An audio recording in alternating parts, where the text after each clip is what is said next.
नमस्कार. विशेष बातमी समोर येते. पारे गावात भक्तिमय वातावरणात गोपाळकाला उत्साहात साजरा. गोपाळकाला गोड झाला, गोपाळाने गोड केला या जयघोषाने दुमदुमला श्री विठ्ठल मंदिर परिसर.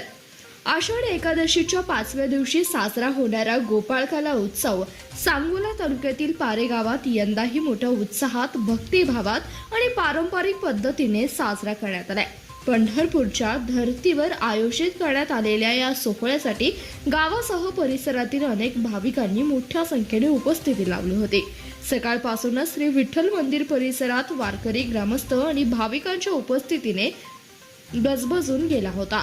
गोपाळकाला गोड झाला, गोपाळाने गोड केला या जयघोषासह जय हरी विठ्ठल, ज्ञानेश्वर माऊली तुकाराम या नामघोषाने संपूर्ण परिसर भक्तिमय झाला होता.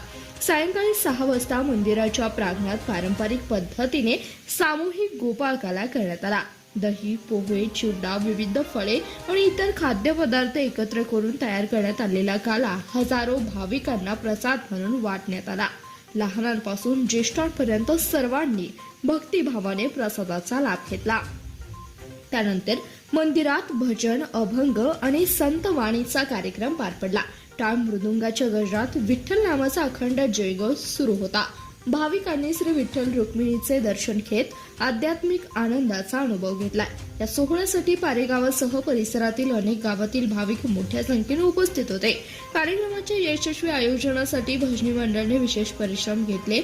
पंढरपूर प्रमाणेच पारेगावातही गोपाळकाला उत्साहात साजरा होत असून या सोहळ्यानं आषाढी यात्रेची भक्तिमय सांगता झाली.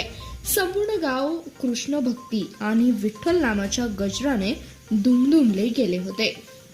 धन्यवाद. पाहत रहा CBS न्यूज मराठी.